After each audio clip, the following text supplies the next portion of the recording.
प्रतिभा IAS की class में आपका स्वागत है।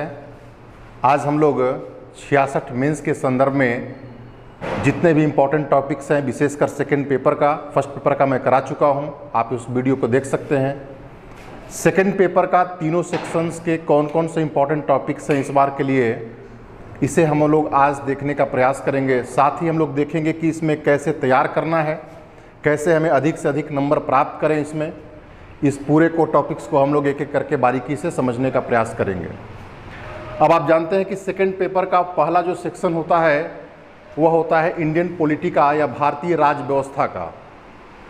राज्य व्यवस्था का सीधा सा मतलब होता है applied part of the constitution. तो राज्य व्यवस्था में कौन कौन से इंपॉर्टेंट टॉपिक्स है, एक जगह मैं उसको नोट डाउन कर दिया हूँ और एक एक करके हम लोग डिस्कस करेंगे कि उसमें कैसे क्या करना है। तो पहले आप देखेंगे नागरिकता। तो सबसे पहला टॉपिक है आपका नागरिकता का, सिटीजनशिप का। और नागरिकता को हम लोग समझते समय या लिखते समय ध्यान में रखना है कि CAA जो नागरिकता संशोधन अधिनियम है उसे भी हम लोग तैयार करके चलेंगे। अब नागरिकता में ध्यान रखिएगा कि ये जो क्वेश्चंस यहाँ से जो आएंगे उसमें आपको टेल भी जोड़ा जा सकता है। तो एक तो नागरिकता का जो थ्योरेटिकल चीज़ें हो गया कि नागरिकता कैसे प्राप्त की जाती है, नागरिकता कैसे छीनी जा सकती है, तो हम लोग एक उसका थ्योरेटिकल पार्ट पढ़ेंगे। और दूसरा जो है CAA नागरिकता संशोधन अधिनियम जो हाल ही में लाया गया, काफ़ी हालांकि विवाद भी हुआ था, लेकिन अब संभावना है कि इससे प्रश्न पूछे जा सकते हैं। तो नागरिकता और सिटीजनशिप अमेंडमेंट एक्ट उसको तैयार करेंगे हम लोग। ध्यान रखिएगा कि राज्य व्यवस्था से संबंधित जिस भी प्रश्न को हमें डील करना है वहाँ पे आर्टिकल क्या होता है काफ़ी ज़्यादा महत्वपूर्ण होता है। यानी आपको अनुच्छेद भी, विशेषकर जितने महत्वपूर्ण अनुच्छेद हैं वह आपको याद होना चाहिए, चाहे वह नागरिकता का हो चाहे अन्य टॉपिक्स से संबंधित हो।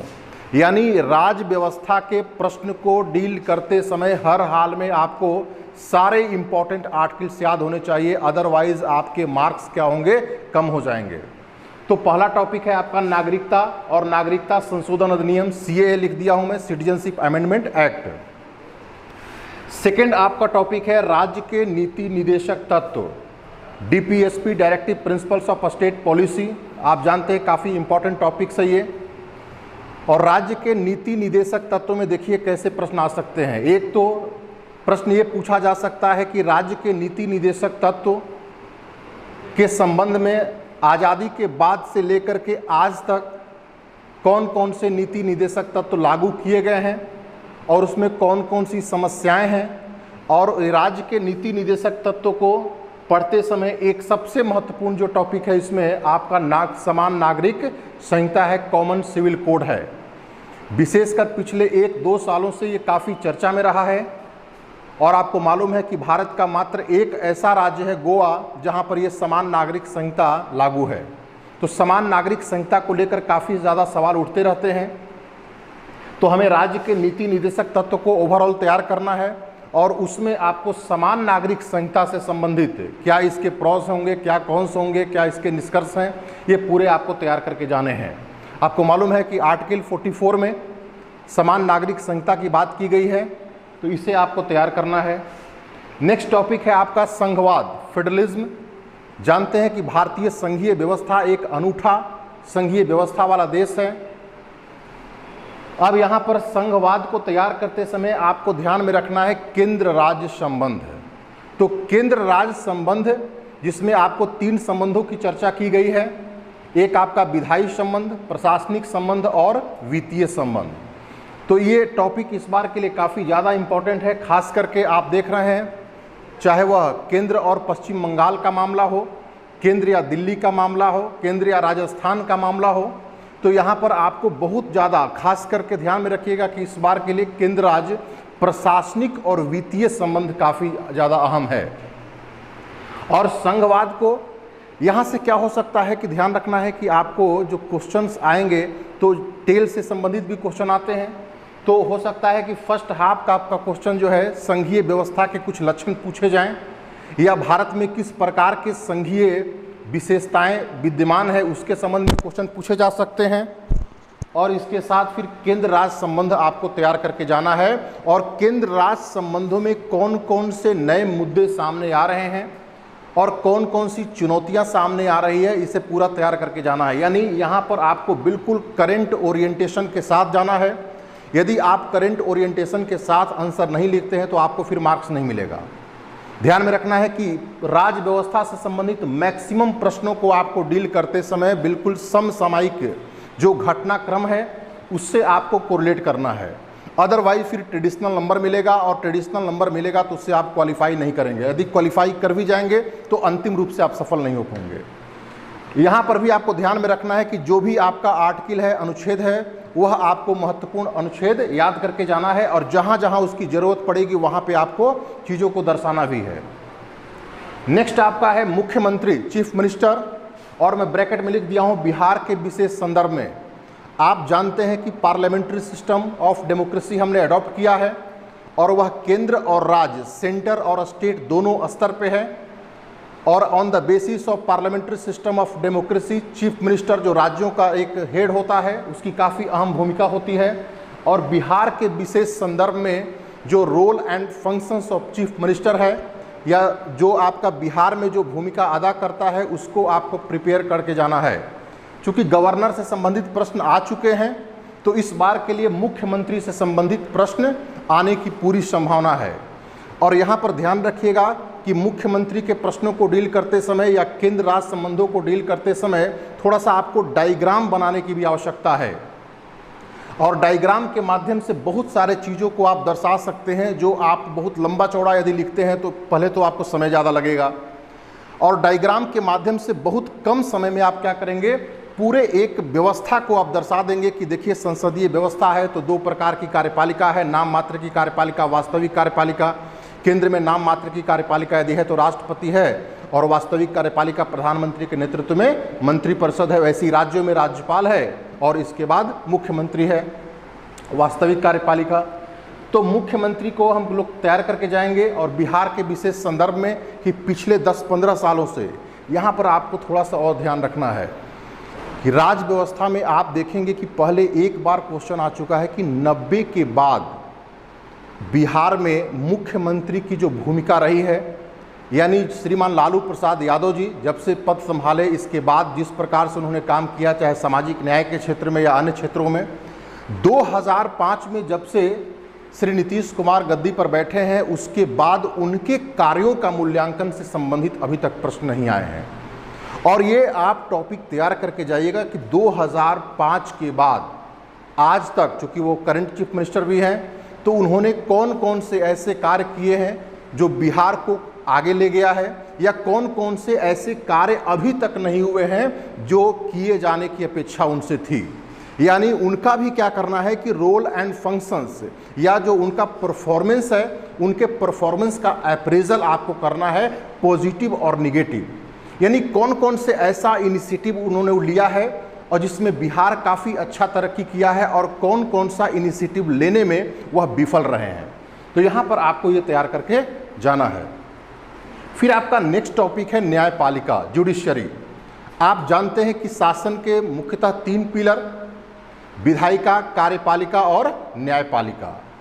और यहाँ पर क्या है कि न्यायपालिका से 1-2 वर्ष के अंतराल के पश्चात प्रश्न पूछे जाते हैं जुडिशरी से। न्यायपालिका से आप देखेंगे पिछले वर्ष या पिछले के पिछले वर्ष में प्रश्न जो है न्यायिक सक्रियता से, जुडिशियल एक्टिविज्म से प्रश्न आ चुके हैं। तो इस बार आप देखिएगा कि न्यायिक अवमानना या न्यायिक सुधार, तो न्यायपालिका की अवमानना से संबंधित प्रश्न आने की संभावना है, या ओवरऑल जो आपका जुडिशियल रिफॉर्म की बात की जा रही है, विशेषकर जब से एनजेएसी को सुप्रीम कोर्ट ने खारिज किया है, उसको स्ट्राइक डाउन किया है नेशनल जुडिशियल अपॉइंटमेंट कमीशन, उसके बाद से और तमाम तरह के न्यायपालिका पर जो समय समय पर आरोप लगते रहे हैं, चाहे वह न्यायपालिका के अंदर से हो चाहे न्यायपालिका के बाहर से हो, ये पूरे आपको टॉपिक को क्या करना है, ओवरऑल तैयार करके जाना है कि आखिर न्यायपालिका में कौन कौन सी समस्याएं हैं, कौन कौन सी सुधार की बात की जा रही है, चाहे वो रिक्तियों की संख्या को लेकर के हो, चाहे जजों के अपॉइंटमेंट को लेकर के हो। ये सारे मुद्दे आपको तैयार करके जाना है, न्यायपालिका को पूरा कंप्लीट तैयार करके जाइएगा। नेक्स्ट है आपका चुनाव आयोग। मुझे लगता है कि इस बार के लिए यह टॉपिक बहुत ज़्यादा महत्वपूर्ण हो चुका है। कारण क्या है कि जिस प्रकार से चुनाव आयोग की जो निष्पक्ष भूमिका है उस पर जो सवाल खड़े हुए हैं, और विशेषकर जो पश्चिम बंगाल के चुनाव के संदर्भ में या अन्य चुनावों के संदर्भ में, इसके बाद आपने देखा होगा कि एक प्रश्न और खड़ा हुआ है।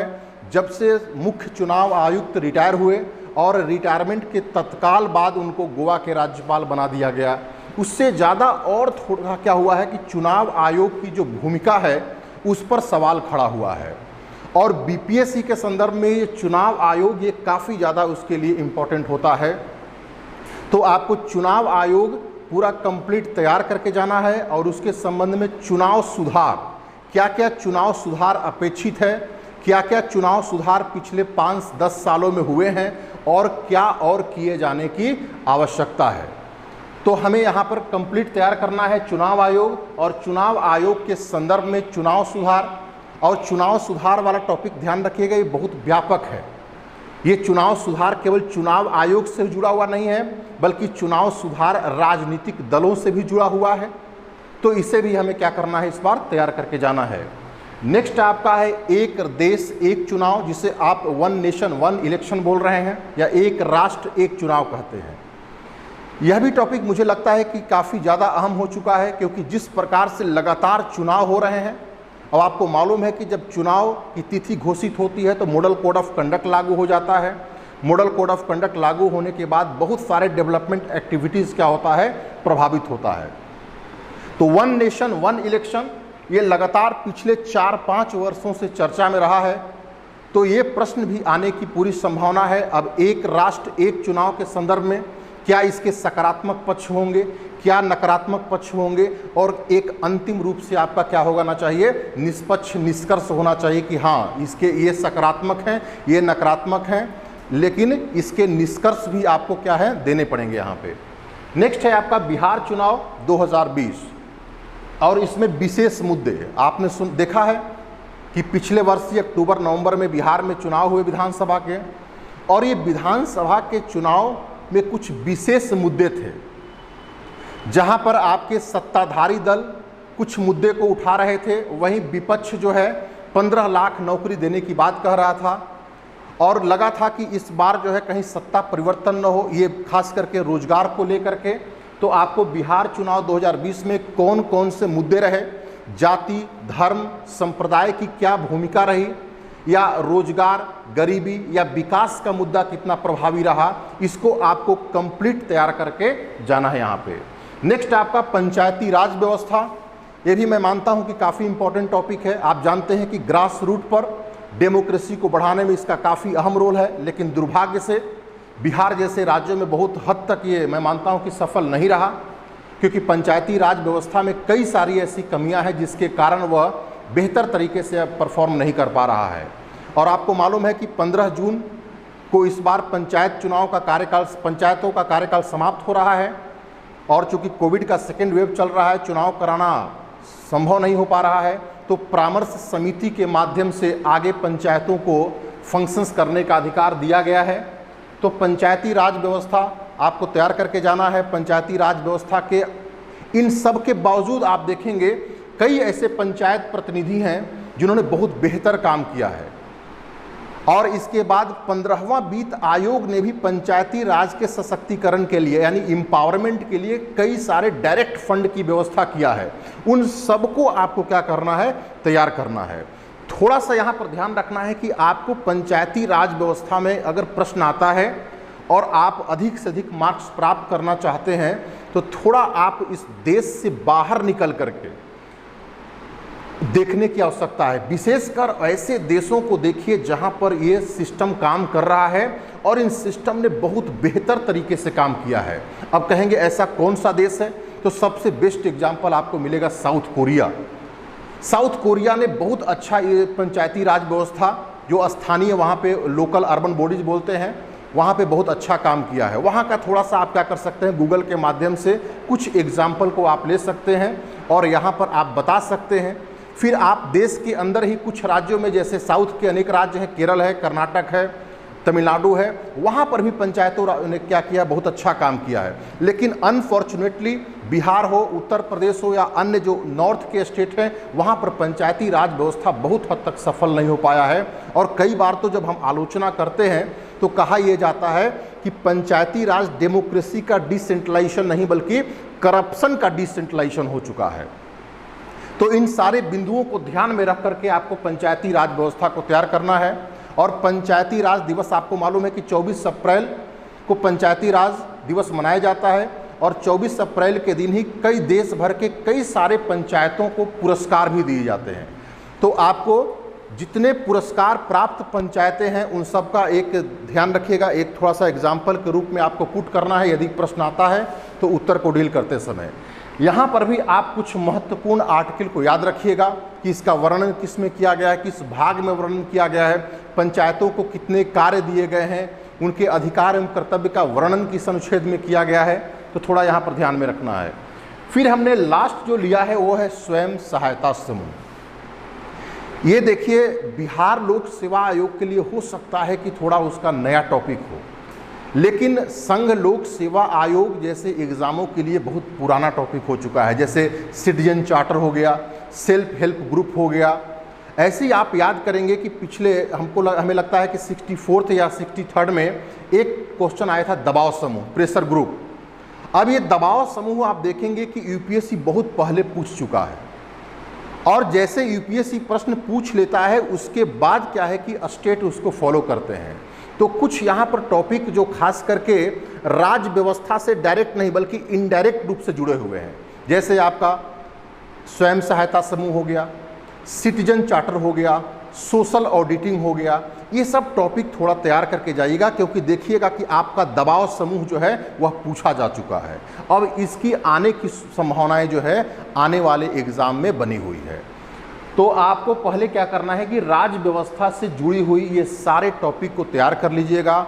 और राज्य व्यवस्था के लिए कुछ जो है चीज़ें महत्वपूर्ण है। पहला क्या है कि आपका महत्वपूर्ण अनुच्छेद आपको बिल्कुल याद होना चाहिए। बिना अनुच्छेद के, मान लीजिए कि आप संघीय व्यवस्था, संसदीय व्यवस्था, राष्ट्रपति, मुख्यमंत्री के प्रश्नों को आप डील कर रहे हैं और आपको मालूम ही नहीं है कि मुख्यमंत्री का जिक्र किस अनुच्छेद में किया गया है, राज्यपाल का जिक्र किस अनुच्छेद में किया गया है, राष्ट्रपति का जिक्र किस अनुच्छेद में किया गया है, और बिना अनुच्छेद के यदि आप प्रश्नों को डील करेंगे तो आपको उतना नंबर नहीं मिलेगा जितना नंबर मिलना चाहिए। इसलिए सारे महत्वपूर्ण आर्टिकल आपको याद होना चाहिए, नंबर 1 कंडीशन। नंबर 2, राज्य व्यवस्था के अधिकांश प्रश्न जो है वह करंट ओरिएंटेशन के साथ आते हैं। इसलिए आपको पिछले 6 महीने में जो भी करंट डेवलपमेंट्स खास करके राज्य व्यवस्था से संबंधित हो रहे हैं, चाहे वह केंद्र राज्य संबंध को लेकर के हो, चाहे वह संघीय व्यवस्था को लेकर के, चाहे पंचायतों को लेकर के हो रहा हो, चाहे आपका न्यायपालिका में हो रहा हो, इन सब को आपको क्या करना है, तैयार कर लेना है। यानी पिछले 6 महीने 7 महीने के अंदर समसामयिक घटनाओं को तैयार करके, और उन तैयार करते समय आपको ध्यान में रखना है कि राज्य व्यवस्था के प्रश्नों में कौन कौन से करंट जो टॉपिक्स हैं वह काम आ सकते हैं। तभी आपको पर्याप्त मार्क्स यहाँ पर मिलेंगे। अदरवाइज आप ट्रेडिशनल तरीके से उत्तर देंगे तो आपको नंबर नहीं मिलेगा। ठीक है, अब हम आते हैं सेकंड सेक्शन की ओर, जो काफ़ी ज़्यादा महत्वपूर्ण है और काफ़ी ज़्यादा ये परेशान भी करता है कभी कभी। तो परेशान ये इसलिए करता है कि पहले तो हम इसके नेचर को ही नहीं समझ पाते हैं। यानी सेकंड पेपर का सेकंड सेक्शन है, पहले उसके नेचर को आप समझिए। नेचर क्या कहता है, न तो वह इकोनॉमी है और न ही ज्योग्राफी है, यानी वह दोनों का एक क्या है, मिश्रित स्वरूप है, मिक्स्ड रूप है। उसी को कहा जाता है आर्थिक भूगोल, इकोनॉमिक ज्योग्राफी। यानी यहाँ पर आपको क्या करना है कि अर्थव्यवस्था और भूगोल दोनों को तैयार करके जाना है। अब कहेंगे तो अर्थव्यवस्था और भूगोल अलग अलग अगर तैयार करेंगे तो अपने आप में बहुत बड़ा वास्ट सिलेबस है, लेकिन यहाँ पर नहीं। आप पिछले 10 वर्षों के प्रश्नों को देखिए, ऐसे प्रश्न ही बीपीएससी ने पूछा है जिसका कुछ न कुछ उपयोग है, कुछ न कुछ इसका प्रासंगिकता है, कुछ न कुछ रिलेवेंस है। यानी ऐसे प्रश्न जिसका जो अर्थशास्त्र में भी शामिल किया जा सकता है और ज्योग्राफी में भी शामिल किया जा सकता है। और इसके अंतर्गत इस बार के लिए जो भी टॉपिक महत्वपूर्ण है उसको मैं लेकर के आया हूं, और उसमें सबसे पहला टॉपिक है एग्रीकल्चर। अब आप देखिए एग्रीकल्चर, अब आप कहेंगे कि एग्रीकल्चर को एग्रीकल्चर इकोनॉमिक्स में भी आता है और ज्योग्राफी में भी आता है। तो सबसे पहले आपको एग्रीकल्चर, एक एग्रीकल्चर का जो भी आपका भारत में स्वरूप, खास करके हरित क्रांति के बाद से जो भी एग्रीकल्चर डेवलपमेंट्स हुए हैं और जो किए जा रहे हैं उसको तैयार करना है। और एग्रीकल्चर के अंतर्गत सबसे ज़्यादा महत्वपूर्ण है आपका कृषि विपणन, यानी यहाँ पर एग्रीकल्चर मार्केटाइजेशन यानी कृषि विपणन के टॉपिक को आपको तैयार करना है। और आपको मालूम है कि कृषि विपणन से जुड़े हुए इस बार 3 कृषि कानून लाए गए हैं। हालांकि बहुत ज़्यादा विरोध भी हो रहा है, और इन तीनों कृषि कानून को आपको बिल्कुल डेप्थ में तैयार करके जाना है, बिना किसी भेदभाव के, यानी निष्पक्ष रूप से। क्या इसके पॉजिटिव हैं, क्या इसके निगेटिव हैं, क्या वह इम्पैक्ट डालेगा, या इसमें और क्या सुधार की संभावनाएं हैं। सुनी हुई बातों को आपको नहीं ध्यान में रखना है। पता चल रहा कि इस न्यूज़ में ये कह दिया, इस न्यूज़ में ये कह दिया, यानी जो एक्ट में बातें लिखी हुई हैं कृषि विपणन से जुड़े हुए, कृषि सुधार से जुड़े हुए, वह आपको कंप्लीट तैयार करना है। और तैयार करने के बाद एक आपका क्या करना होना चाहिए, निष्पक्ष निष्कर्ष होना चाहिए। तो कृषि विपणन। नेक्स्ट टॉपिक है आपका खाद्य प्रसंस्करण, फूड प्रोसेसिंग। ये भी टॉपिक काफ़ी ज़्यादा महत्वपूर्ण है, और ख़ास करके आपको मालूम है कि 2022 अब आने वाला है, और 2022 को आप याद कीजिए तो श्रीमान नरेंद्र मोदी की सरकार ने क्या टारगेट तय किया है कि किसानों की आय को क्या करना है, दुगनी करना है, डबलिंग फार्मर इनकम्स। और किसानों की आय को दुगना करने के लिए तमाम तरह के प्रयास चल रहे हैं, और इसी प्रयास में नए कृषि कानून भी लाए गए हैं, और सबसे ज़्यादा फोकस किया जा रहा है फूड प्रोसेसिंग के संदर्भ में। और ये फूड प्रोसेसिंग बिहार के लिए तो समझिए कि और अधिक वरदान साबित हो सकता है यदि इस संदर्भ में काम किया गया तो, क्योंकि आपको मालूम है कि तीनों सेक्टर में बिहार में जो प्राइमरी सेक्टर है वह एग्रीकल्चर, वह काफ़ी महत्वपूर्ण है। मैक्सिमम जो आपकी आबादी है वह एग्रीकल्चर पर निर्भर है, और वह एग्रीकल्चर जो प्रोडक्ट्स है उसमें अगर इम्प्रूवमेंट लाया जाए, उसमें अगर क्वालिटी इम्प्रूवमेंट किया जाए तो किसानों की आय को बढ़ाया जा सकता है। तो यही है आपका खाद्य प्रसंस्करण। अब कहेंगे आखिर ये फूड प्रोसेसिंग क्या होता है? तो जो भी एग्रीकल्चर प्रोडक्ट्स है उसमें जो हम वैल्यू एडिशन करते हैं ताकि उनको नष्ट होने से बचाया जा सके, उनके प्राइस अच्छे प्राप्त हो सके, तो ये खाद्य प्रसंस्करण है। तो बिहार के विशेष संदर्भ में इस खाद्य प्रसंस्करण को तैयार करना है। आप जानते हैं कि बिहार में ऐसे बहुत सारे प्रोडक्ट हैं जो फूड प्रोसेसिंग के लिए वरदान साबित हो सकता है। जैसे आपका मिथिलांचल के क्षेत्र में मखाना, इसके बाद तिरहुत के क्षेत्र में यदि आप जाएंगे तो लीची, जर्दालू आम, तो बहुत सारे ऐसे प्रोडक्ट हैं जो खाद्य प्रसंस्करण में काफ़ी अहम भूमिका निभा सकते हैं। तो फूड प्रोसेसिंग, इसके क्या प्रोसेस हैं, क्या कौन से हैं, क्या क्या इसके चैलेंजेज हैं, और विशेषकर बिहार के संदर्भ में यानी खाद्य प्रसंस्करण की असीम संभावनाएं होने के बावजूद बिहार आज भी खाद्य प्रसंस्करण में काफ़ी पीछे क्यों है। तो एक तो चैलेंजेस क्या हैं, और चैलेंजेस के बाद में उसमें क्या संभावनाएं हैं, ये हमें तैयार करके जाना है। नेक्स्ट आपका कृषि रोड मैप। तो आपको मालूम है कि तीसरा कृषि रोड मैप चल रहा है। अब थोड़ा यहाँ पर ध्यान दीजिए। अब आपको मालूम है कि बिहार की अर्थव्यवस्था कैसी है, तो वह एग्रीकल्चर बेस्ड इकोनॉमी है, कृषि आधारित अर्थव्यवस्था है। लगभग 78%, थोड़ा सा और कम हुआ है अभी, लगभग 78% के आसपास लोग कहाँ किस पर निर्भर हैं, एग्रीकल्चर पर निर्भर हैं। यानी सरकार को यह बात मालूम है कि बिना एग्रीकल्चर में सुधार किए हुए अपने लोगों के जीवन स्तर को हम ऊपर नहीं उठा सकते हैं। इसलिए श्रीमान नीतीश कुमार ने जब से उन्होंने सत्ता संभाला तब से ही उन्होंने कृषि रोड मैप को लेकर के वह काफ़ी ज़्यादा जो है चिंतित थे, और उसके बाद उन्होंने उसकी संभावनाओं पर काम करना शुरू कर दिया। और अभी आपको मालूम है कि तीसरा कृषि रोड मैप चल रहा है, थर्ड। और ये भी मालूम है कि कब से कब तक है, 2017 से 2022 तक है। तो 8 से 12 पहला कृषि रोड मैप, 12 से 17 दूसरा कृषि रोड मैप, और तीसरा कृषि रोड मैप 17 से 22। अब ये 22 वाला याद रखिए, यहीं पर ये टारगेट रखा गया है 2022 में सेंट्रल गवर्नमेंट के द्वारा भी, कि यहां पर किसानों की आय को क्या करना है, दुगना करना है। और दुगना करने के लिए ये तमाम प्रयास किए जा रहे हैं। तो आपको सेंटर का भी इनिशिएटिव याद रखना है, और स्टेट क्या इनिशिएटिव ले रहा है वह भी आपको ध्यान में रखना है। और आप देखेंगे कि तीसरा कृषि रोड मैप इतना व्यापक है, उसमें जैविक खेती की भी बात की गई है, और जैविक खेती के साथ साथ फूड प्रोसेसिंग की भी बात की गई है। इसके बाद कई सारे फसलों के उत्पादन में एक टारगेट रखा गया है, तो उसे भी आपको पूरा तैयार करना है। नेक्स्ट है टॉपिक बिहार में औद्योगिकरण की समस्या, प्रॉब्लम्स ऑफ इंडस्ट्रियलाइजेशन इन बिहार।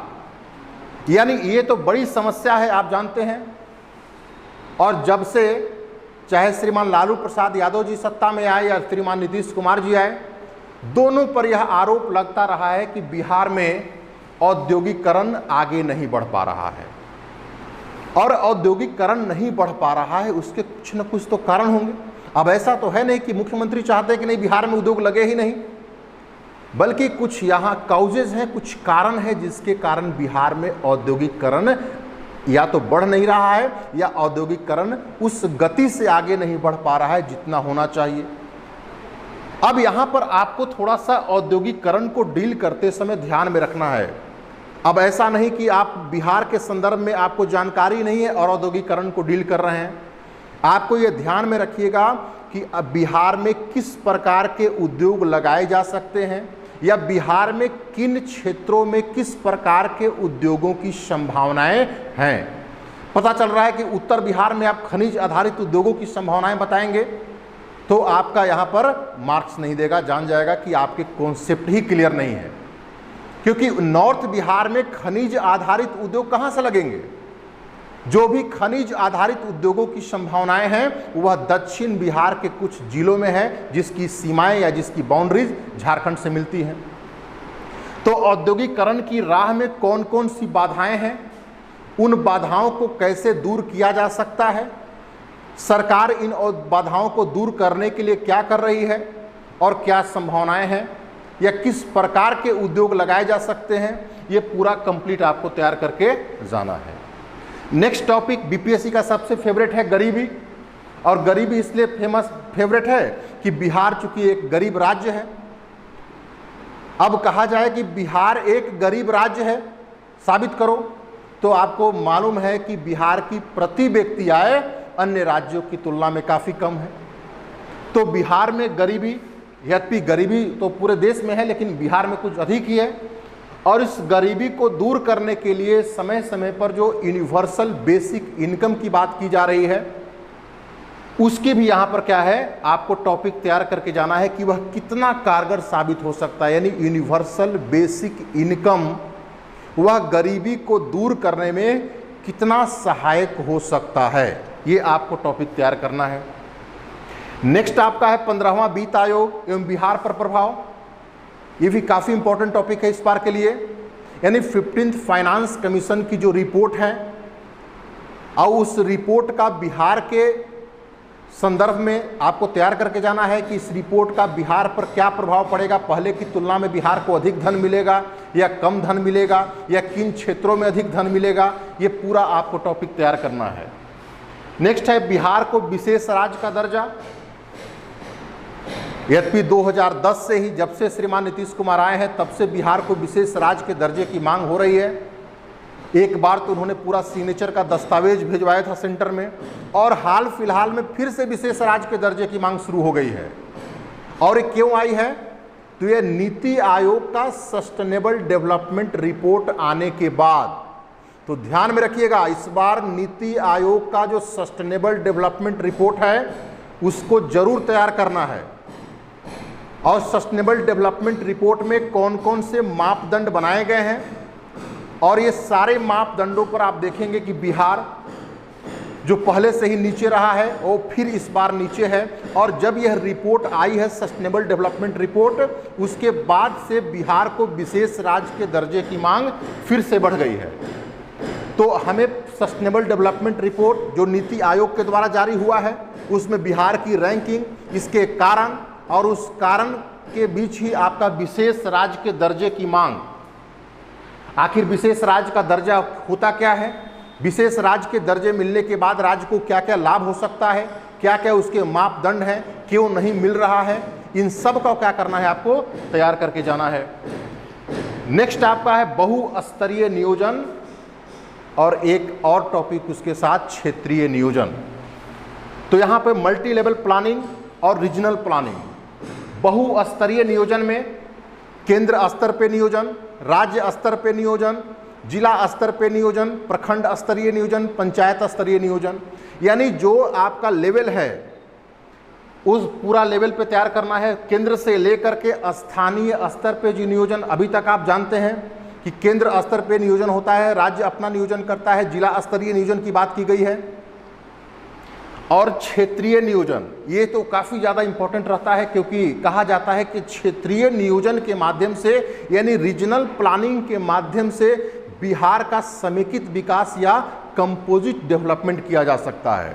और क्षेत्रीय नियोजन को आप डील करते समय यदि प्रश्न आया हुआ है तो आप ध्यान रखिएगा कि बिहार को पूरा जो हम एक तरह से समराइज करके जो पढ़ाते हैं, चाहे वह आपका शाहाबाद का क्षेत्र हो, मगध का क्षेत्र हो, अंग का क्षेत्र हो, सीमांचल का क्षेत्र हो, कोसियांचल हो, मिथिलांचल हो, चंपारण क्षेत्र हो, या आपका एक तरह सारण का क्षेत्र हो, एक क्षेत्र में यहाँ पर क्षेत्रीय नियोजन का मतलब है कि कोई विशेष क्षेत्र को आपको लेना है और यहाँ पर आपका क्या करना है, शॉर्ट एनालिसिस करना है।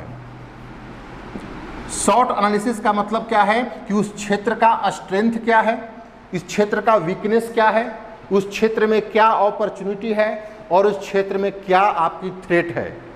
शॉर्ट एनालिसिस करना है कि आखिर उस क्षेत्र का जो विकास उसके संसाधनों के आधार पर ही किया जा सकता है। अब मान लीजिए सीमांचल का, तो सीमांचल में क्या, सीमांचल की मजबूती क्या है, उसकी कमियां क्या है, क्या वहाँ पे अवसर हैं और क्या क्या वहाँ पे चुनौतियां हैं, उसको ध्यान में रख करके और ऐसे प्रश्नों को डील करते समय आपको पूरा बिहार का मैप बना करके एक विशेष क्षेत्र को लीजिए और वहाँ पर आपका पूरा शॉर्ट एनालिसिस करना होगा। नेक्स्ट आप 7 निश्चय पार्ट 2 को पूरा तैयार करके जाइएगा। और 7 निश्चय पार्ट 2 से अलग से कोई एक या इंडिविजुअल क्वेश्चन नहीं आ सकते हैं। आपको कई सारे प्रश्नों के उत्तर को डील करते समय हो सकता है कि यह 7 निश्चय पार्ट 2 काम आ जाए। और थोड़ा यहाँ पर ध्यान रखिएगा कि 7 निश्चय पार्ट 1 भी आपको एक बार तैयार कर लीजिएगा और 7 निश्चय पार्ट 1 की समीक्षा यानी उसमें क्या क्या उपलब्धियाँ हुई हैं वह भी आपको तैयार करना है। नेक्स्ट आपका आत्मनिर्भर भारत अभियान। जब से कोविड का ये वेव शुरू हुआ है पिछले साल से, तो आत्मनिर्भर भारत की बात की जा रही है। तो आत्मनिर्भर भारत को एक सामान्य तरीके से तैयार कर लीजिएगा, क्या क्या इसकी संभावनाएं हैं, क्या क्या इसके बीच चुनौतियां हैं, क्या क्या उपलब्धियां हमने प्राप्त की हैं, इसे तैयार करना है आपको। नेक्स्ट आप बिहार में पाए जाने वाले विभिन्न प्रकार के खनिज, जो आपका मिनरल्स हैं, बिहार में डिफरेंट टाइप ऑफ मिनरल्स जो बिहार में मिलते हैं उसे भी आप एक बार देख लीजिएगा। हो सकता है मिनरल से जुड़े हुए कोई आपका क्वेश्चन डायरेक्ट या इनडायरेक्ट क्वेश्चन पूछे जा सकते हैं। और नेक्स्ट बाढ़ और सूखा, ये तो आपका एवरग्रीन क्वेश्चन हो सकता है बिहार के लिए। तो बाढ़ और सूखा तो तैयार करके ही जाना है। और मुझे लगता है क्योंकि जानते हैं कि नॉर्थ बिहार बाढ़ से तो साउथ बिहार सूखा से, ये टॉपिक आपको तैयार कर लेना है। Third section and last section है विज्ञान एवं प्रौद्योगिकी, science and technology. Science and technology जो एग्ज़ाम बच्चे दे रहे हैं उन्हें मालूम है कैसे क्वेश्चन पूछता है, या जो नए बच्चे हैं, जो बिगिनर्स हैं, जो पहली बार मेंस दे रहे हैं, उन्हें यह मालूम होना चाहिए कि बिहार का विज्ञान एवं प्रौद्योगिकी थोड़ा सा अलग प्रकार के प्रश्न क्या करता है, देता है आपके सामने। यहाँ पर क्या करेगा, आपको कुछ समस्या रखेगा। और कौन सी समस्या, जो पिछले 6 महीने 1 साल के अंतर्गत कुछ समस्याएं जो विद्यमान हैं देश में या राज्य में, अब वह समस्या आपके सामने रखेगा और कहेगा बताओ कि इन समस्याओं का समाधान विज्ञान एवं प्रौद्योगिकी कैसे कर सकता है। यानी कहने का मतलब यह है कि साइंस एंड टेक्नोलॉजी जो है आपका बिल्कुल अप्लाइड पूछा जाता है, यानी समस्याओं का समाधान आपको साइंस एंड टेक्नोलॉजी के माध्यम से करना है। तो कुछ यहाँ पर हम इम्पॉर्टेंट टॉपिक्स दे रहे हैं, इतना यदि आप तैयार कर लेते हैं तो मुझे लगता है कि सफिशिएंट होगा। और यहाँ प्रतिदिन आप जब कुछ पढ़ते होंगे, चाहे वह करंट डेवलपमेंट से जुड़े हुए, तो जो भी साइंस टेक में डेवलपमेंट हुआ है और कुछ समस्याओं का जो समाधान कर रहा है उसको आपको जरूर नोट डाउन कर लेना है। पहला है आपका एनर्जी, काफ़ी इंपॉर्टेंट टॉपिक्स होता है बिहार के लिए। और एनर्जी में खास करके नाभिकीय एनर्जी, न्यूक्लियर एनर्जी, ये टॉपिक पूरा तैयार कर लेना है। नेक्स्ट है आपका जल संसाधन। आपको मालूम है कि खास करके बिहार के पास यदि 4-5 सबसे महत्वपूर्ण संसाधन है तो उसमें एक महत्वपूर्ण संसाधन आपका जल है, जिसको आप जल संसाधन कहते हैं, वाटर रिसोर्सेस। लेकिन जल संसाधनों का साइंटिफिक यूज न होने के कारण बिहार जैसे राज्य एक साथ फ्लड और ड्राउट दोनों से क्या होते हैं, प्रभावित होते हैं। तो जल संसाधन का बेहतर प्रयोग करने में विज्ञान एवं प्रौद्योगिकी की क्या भूमिका हो सकती है, इसे आपको तैयार करना है। नेक्स्ट है आपका जैव प्रौद्योगिकी।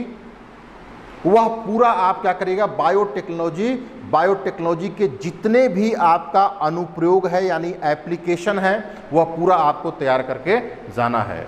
नेक्स्ट है आपका स्पेस टेक्नोलॉजी, अंतरिक्ष प्रौद्योगिकी। और अंतरिक्ष प्रौद्योगिकी में जितने भी अभी आपको इनिशिएटिव लिए जा रहे हैं, चाहे वह चंद्रयान 3 की बात हो, गगनयान की बात हो, ये सारा आपको क्या करना है, तैयार करना है। नेक्स्ट आपको जानते हैं कि कोविड सेकेंड वेव में सबसे बड़ी चुनौती कहाँ आया है, तो हेल्थ पर आया है। तो स्वास्थ्य क्षेत्र की जो चुनौतियाँ हैं उसको डील करने में विज्ञान एवं प्रौद्योगिकी का क्या अहम रोल हो सकता है। यानी टेली मेडिसिन एक सबसे बड़ा चीज़ है। या जितने भी अभी आप समस्याएं देख रही हैं, चाहे ऑक्सीजन का हो रहा है, चाहे आपके स्टाफ की कमी को देख रहे हैं, अच्छे डॉक्टरों की कमी को देख रहे हैं, इन सब को आपको तैयार करना है। और हमेशा ये ध्यान रखना है कि जो भी ये चुनौतियां आपको दिखाई दी हैं उसमें विज्ञान एवं प्रौद्योगिकी इन समस्याओं का कैसे समाधान कर सकता है। नेक्स्ट आपका एजुकेशन, और एजुकेशन में ऑनलाइन एजुकेशन, क्या क्या उसमें संभावनाएं हैं और क्या क्या चुनौतियां हैं। लगातार आप देख रहे हैं कि खबरों में है, और विशेषकर बिहार के कि लगभग सरकारी स्कूल के जितने बच्चे हैं वो पिछले 1.5 से 2 सालों में इनकी शिक्षा क्या हो गई है, चौपट हो गई है। तो ऑनलाइन एजुकेशन, इसके बाद साइंस टेक क्या रोल अदा कर सकता है। नेक्स्ट आपका कुपोषण, मल न्यूट्रिशन और कुपोषण की समस्या को दूर करने में जैव प्रौद्योगिकी का रोल। नेक्स्ट आपका है कचरा प्रबंधन, बहुत इंपॉर्टेंट है, खास करके बिहार के लिए। जानते हैं सभी जगह कचरा ही मिलेगा आपको, तो कैसे इन कचरा का प्रबंधन हो, और ई कचरा। नेक्स्ट आपका शहरी नियोजन, अर्बन प्लानिंग में विज्ञान एवं प्रौद्योगिकी की भूमिका। नेक्स्ट आपका क्लीन ड्रिंकिंग वाटर, स्वच्छ पेयजल कैसे लोगों को मिले, और उसमें साइंस टेक का रोल। और एक टॉपिक तैयार कर लीजिएगा, आर्टिफिशियल इंटेलिजेंस। मैं समझता हूँ कि इतना टॉपिक यदि आप तैयार कर लेते हैं तो मोर देन सफिशिएंट रहेगा, और बाद बाकी कुछ नए और डेवलपमेंट्स होंगे तो इसके बाद फिर हम आएंगे। धन्यवाद, थैंक यू।